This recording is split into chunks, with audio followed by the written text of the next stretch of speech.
1945년 8월 15일 일본의 압제에서 해방된 우리 조국이 불과 3년 만인 1948년에 남과 북으로 나뉜 지 올해로 68년째가 되고 있습니다.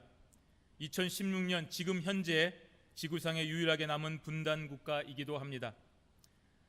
우리가 그 분단의 원인을 찾고 배경과 또 그리고 여기까지 진행되어 온 것에는 한마디로 정의할 수 없는 여러 가지 이유가 있을 것입니다. 이와 비슷한 일이 오늘 이스라엘에게도 일어났습니다. 하나님께서 선택하셨고 모세를 통하여 출애굽이라고 하는 참으로 위대한 역사를 통하여 광야를 지나고 약속의 땅 가나안에서 하나님의 나라를 세운 이스라엘이 다윗과 솔로몬의 전성기를 지나자마자 남쪽 유다와 북쪽 이스라엘로 나뉘어지는 비극적인 상황이 발생하는 것입니다. 우리나라도 그렇고 이스라엘도 그렇고 한 나라가 분열되는 이유에는 참 여러 가지 방면에서 찾아야 되고 단순하지 않으며 많은 요소가 복합적으로 작용합니다.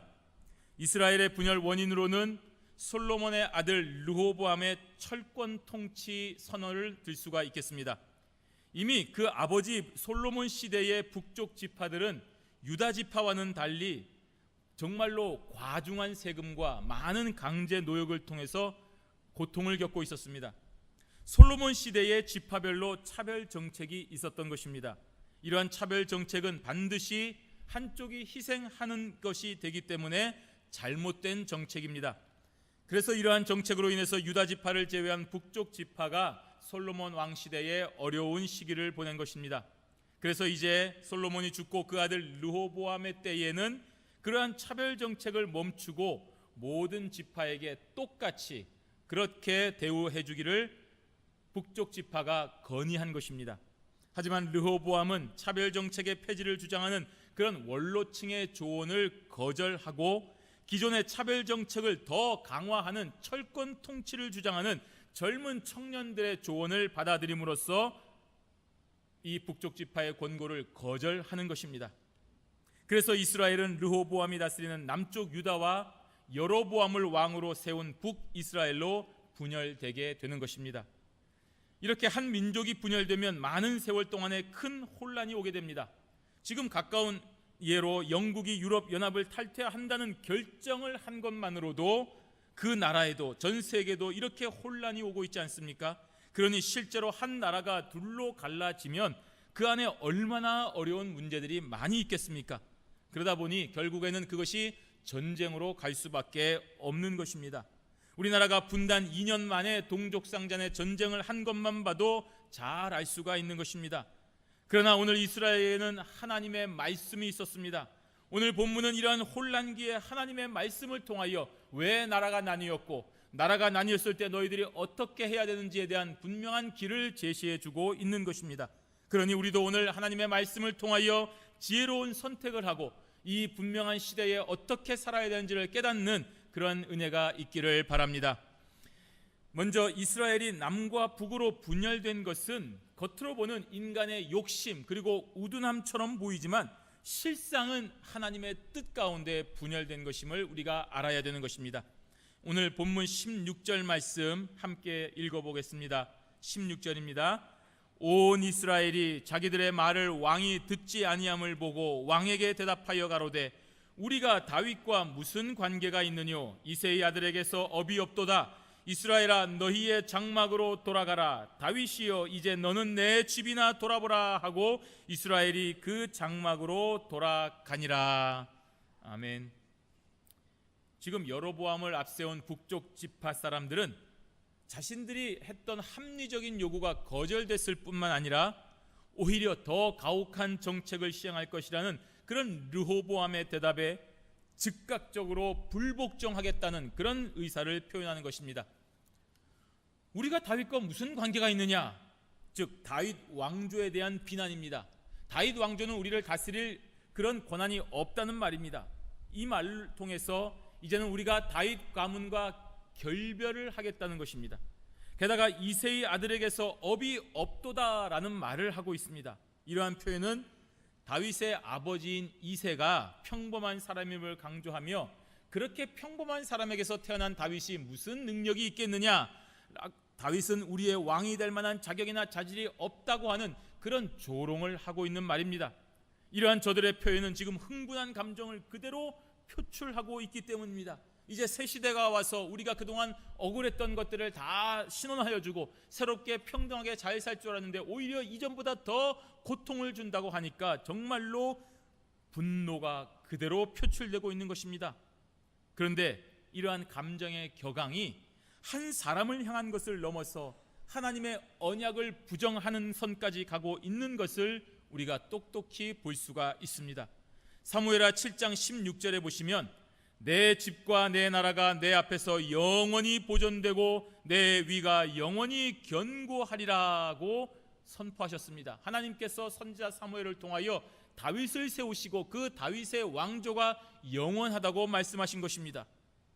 그렇다면 지금 저들이 다윗과 관계가 없고 이새의 아들에게서 어떠한 업이 없다고 한다면 이것은 분명하게 다윗을 세우시고 다윗의 왕조가 영원하다고 하신 하나님의 언약을 부정하는 엄청난 죄악이 되는 것입니다.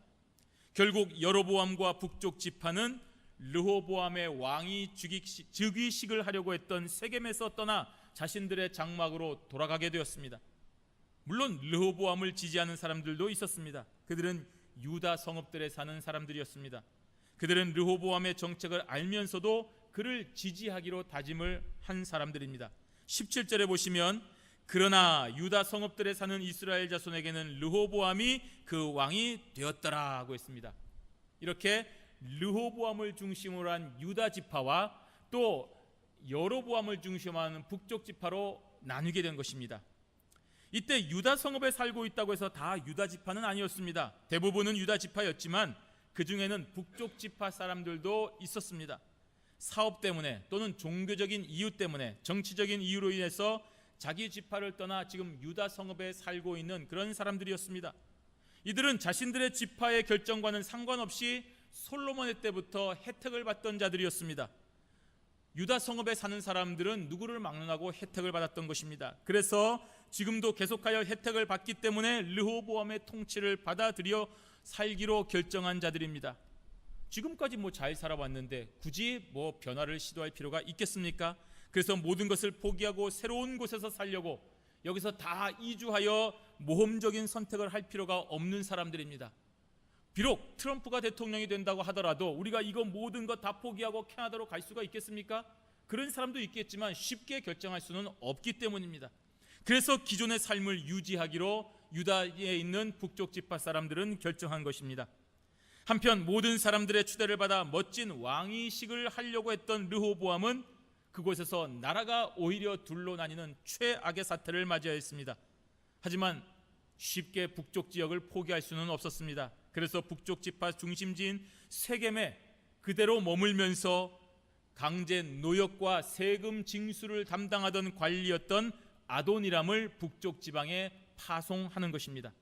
오늘 18절에 보시면 르호보암이 역군의 감독 아도니람을 보내었더니 온 이스라엘이 저를 돌로 쳐 죽인지라 르호보암 왕이 급히 수레에 올라 예루살렘으로 도망하였더라고 기록을 했습니다.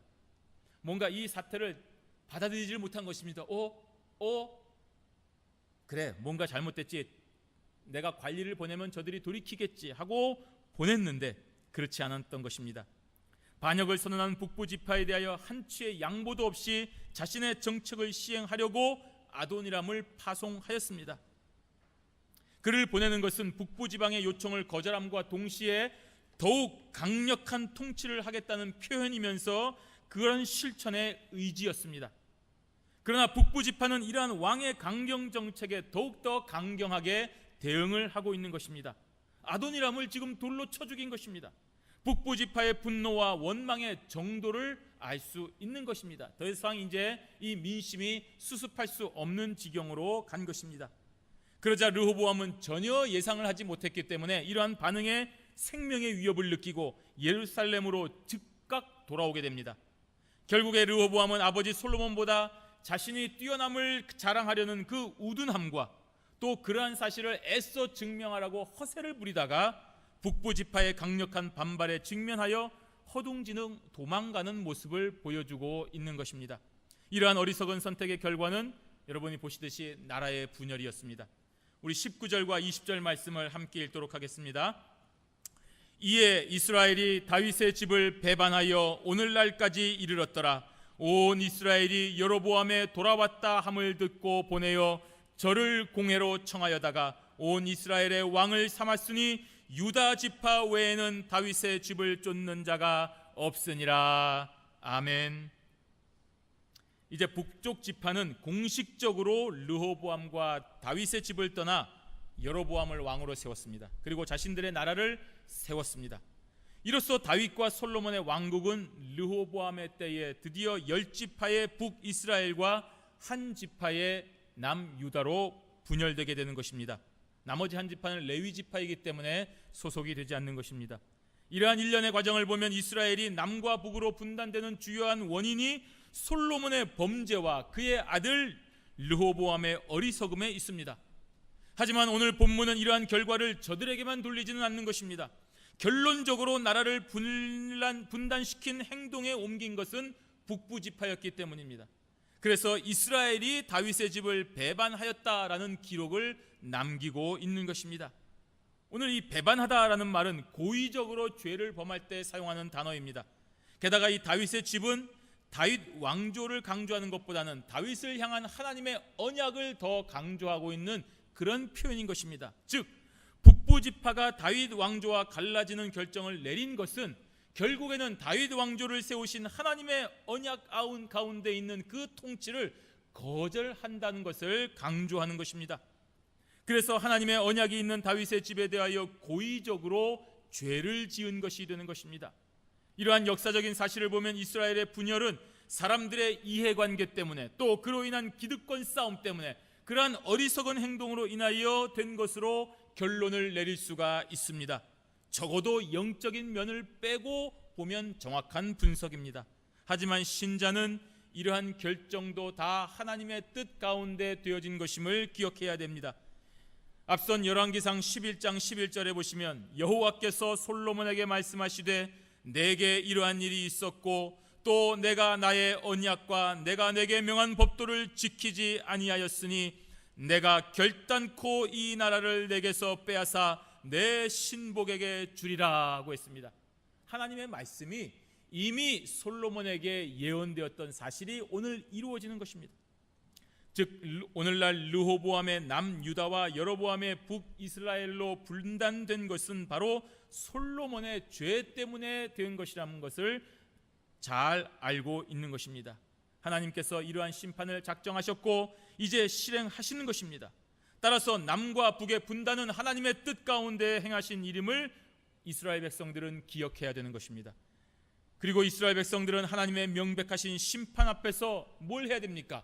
회개하고 용서를 구했어야 됩니다. 그런데도 저들은 자신들의 기득권을 지키기 위하여 하나님의 뜻을 알지 못하는 무지한 자들이 되어가고 있는 것입니다. 오늘날 저와 여러분들은 일어나는 모든 일들에 대하여 하나님의 주권적인 섭리하심을 깨달아야 됩니다. 그리고 이러한 일들을 통해서 하나님 앞에 겸손히 엎드리는 자들이 되어야 되는 것입니다. 그렇지 아니하고 저 서로의 책임을 떠넘기고 다른 사람을 향해 너 때문에 이렇게 되었다라고 손가락질을 하게 되면 하나님께서 기뻐하지 아니하시는 것입니다. 민족의 분단을 살아가는 우리 민족은 이러한 아픔이 하나님의 뜻 가운데 있는 것임을 분명하게 깨닫고 이 시간에 회개하며 간절히 기도함으로써 하나님께서 우리 민족에게 내리신 심판을 속히 종결하시고 다시금 회복시키는 은혜가 있도록 힘써야 되는 것입니다. 바로 이러한 태도가 아직도 분단 68주년을 살아가는 한국 기독교인의 최우선 과제가 되어야 되는 것입니다. 하나님의 뜻 가운데서 우리의 죄로 인하여 민족의 분단이 되었기 때문에 우리가 무릎을 꿇고 우리의 조상들의 죄와 우리의 죄를 용서하고 회개하고 하나님 앞에 이 민족의 죄가 해결되고 다시금 분단 조국이 통일될 수 있도록 우리가 하나님 앞에 기도해야 될 책임이 저와 여러분에게 있는 것입니다. 두 번째로는 사람이 하나님의 뜻을 거역할 때에 하나님께서 막으시는 것을 기억해야 됩니다. 오늘 세겜에서 창피를 당하고 황급히 예루살렘으로 돌아온 르호보암 왕은 가만히 있지 않았습니다. 안 그렇겠습니까? 자존심이 상할 대로 상한 것입니다. 최고의 축제가 최악이 되었기 때문입니다. 그래서 이제 군대를 소집하여 전쟁을 일으키려 합니다. 모든 지파의 지지 속에서 왕이 되어서 지금은 멋진 왕이 될 것이라고 생각을 했는데 뜻밖의 사태로 인하여서 왕도 되지 못하고 나라도 분단되고 내가 파송한 관리도 죽임을 당하는 엄청난 창피와 모욕을 당했기 때문에 지금 르호보암은 굉장히 분노한 상태입니다. 그래서 전쟁을 결심한 것입니다. 21절 말씀 한번 보겠습니다. 제가 읽겠습니다. 르호보암이 예루살렘에 이르러 유다 온 족속과 베냐민 지파를 모으니 택한 용사가 18만이라 이스라엘 족속과 싸워 나라를 회복하여 솔로몬의 아들 르호보암에게 돌리려 하더니, 여기서 유다 지파는 온 족속으로 되었지만 베냐민 지파는 온이라는 표현이 없습니다. 실제로도 베냐민 지파는 여로보암이 다스리는 북이스라엘의 여로보암을 지지하는 그런 일부와 남유다를 지지하는 일부로 나뉘었습니다. 남쪽 유다에 가까운 지역에 사는 베냐민 지파는 솔로몬 시대에 여러 가지 혜택을 누렸기 때문에 남쪽에 그대로 머물고 남쪽의 통치를 받는 것이 이익이 되기 때문입니다. 그래서 이렇게 모인 군사는 18만이었습니다. 르호보암은 이들을 데리고 빼앗긴 영토와 주권을 회복하고 그들에게 당한 모욕을 보복하기 위해서 전쟁을 일으키려 했습니다. 그런데 이것은 명백히 하나님의 뜻을 알지 못하는 인간적인 어리석음의 결정입니다. 자기 아버지의 죄 때문이었습니다. 자기의 어리석음 때문이었습니다. 그러니 지금은 전쟁을 일으킬 때가 아닌 것입니다. 그러니 회개하고 하나님의 말씀 앞에 엎드렸어야 됩니다. 자신의 어리석은 결정으로 이러한 일들이 촉발되었음을 깨닫고 노련한 정치가들의 그 권고를 받아들이고 겸손히 하나님 앞에 이 심판의 결정을 돌이켜 주시기를, 또 속히 회복하여 주시기를 기도해야 마땅한 것이었습니다. 그런데 르호보암은 영적이지 않은 인간적인 결정을 내린 것입니다. 어리석음으로 인한 어려움에 더욱더 어리석은 행동으로 인하여 자신과 그 나라마저 위험에 빠뜨리고 있는 것입니다. 바로 이러한 때에 하나님의 말씀이 선지자 스마야를 통하여 주어지는 것입니다. 그것이 저와 여러분이 읽은 말씀입니다. 22절과 23절 말씀해 보시면 하나님의 말씀이 하나님의 사람 스마야에게 임하여 가라사대 솔로몬의 아들 유다 왕 르호보암과 유다와 베냐민 온 족속과 또 그 남은 백성에게 고하여 이르기를이라고 주어졌습니다. 온 나라가 그야말로 극도로 흥분한 상태였습니다. 이러한 때에 담대하게 여호와의 말씀을 직언할 수 있다는 것은 그야말로 하나님이 주신 용기가 아니면 불가능한 것입니다. 모든 사람이 전쟁을 하자고 하는데 전쟁을 하지 말자고 하는 것은 참으로 어려운 일입니다. 하지만 하나님의 사람 스마야는 자신에게 임한 하나님의 말씀을 있는 그대로 전할 수밖에 없는 것입니다. 그리고 그 전한 말씀의 대상은 솔로몬의 아들 유다 왕 르호보암과 유다와 베냐민 온 족속과 또 그 남은 백성이라고 말했습니다.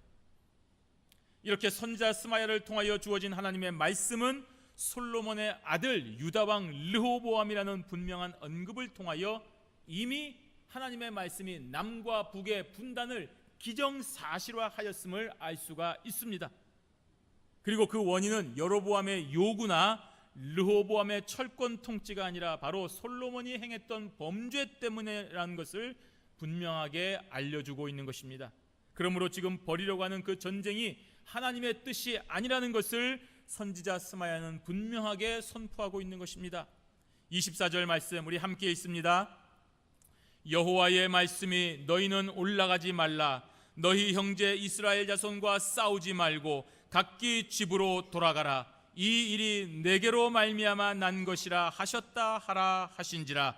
저희가 여호와의 말씀을 듣고 그 말씀을 쫓아 돌아갔더라. 아멘. 너희는 올라가지 말라. 올라간다는 말은 싸운다는 얘기입니다. 즉 이 전쟁을 하지 말라는 것입니다. 지금뿐만 아니라 앞으로도 계속하여 이스라엘 자손과는 전쟁을 하지 말라는 계속적이고 영원한 명령이 되는 것입니다.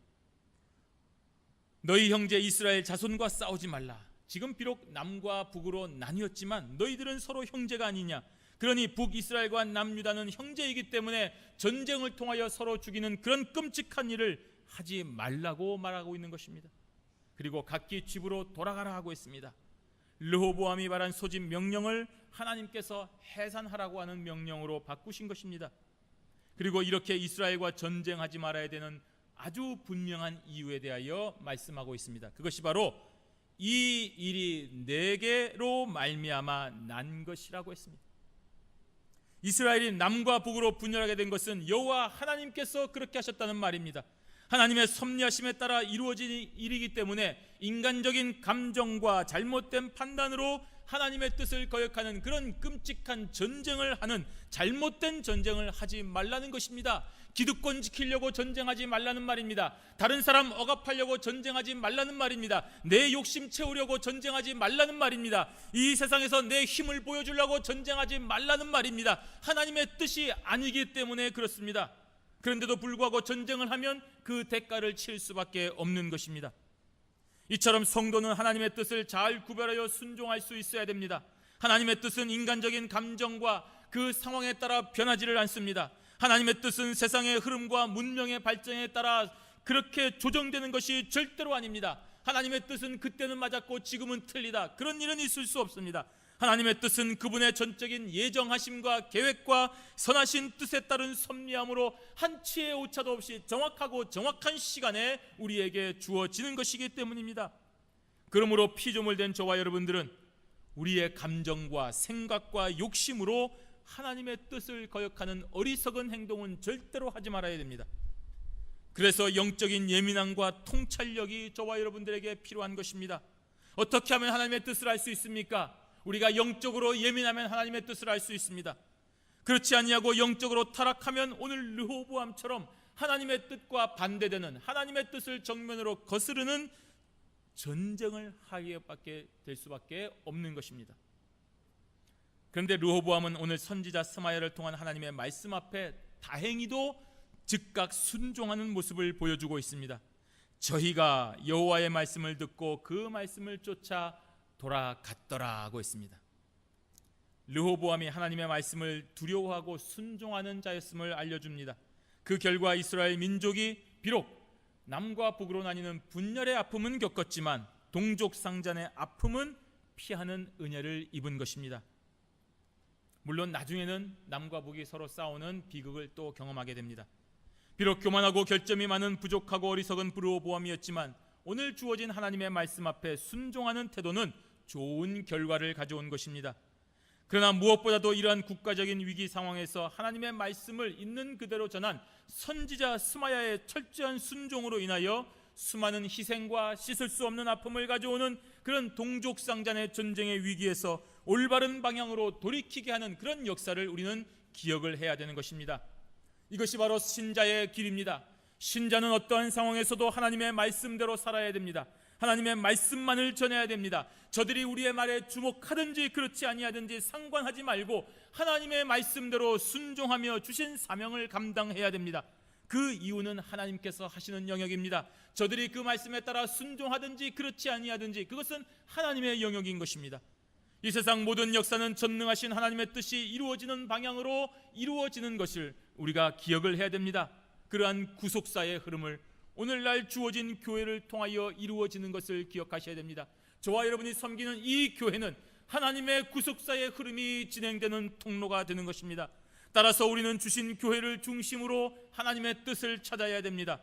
아무리 어렵고 힘들어도 여로보암처럼 교회를 등지는 일은 없어야 됩니다.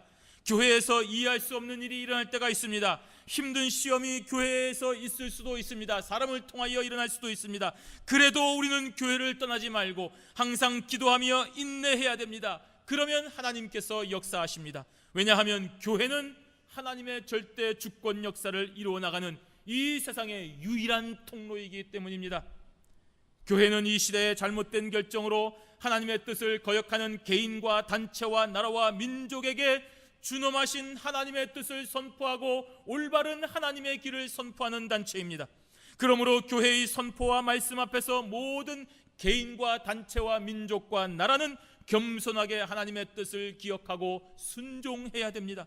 그러한 개인과 단체와 나라와 민족은 올바른 길을 걸어가게 됩니다. 그러나 그 길을 거부하면 틀린 길을 가게 되고 멸망길을 가기 때문에 수많은 아픔과 어려움이 그들 앞에 놓여 있는 것을 우리는 기억해야 됩니다.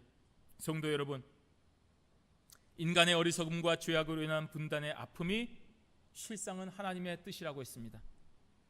참 알 수 없는 하나님의 뜻 아니겠습니까?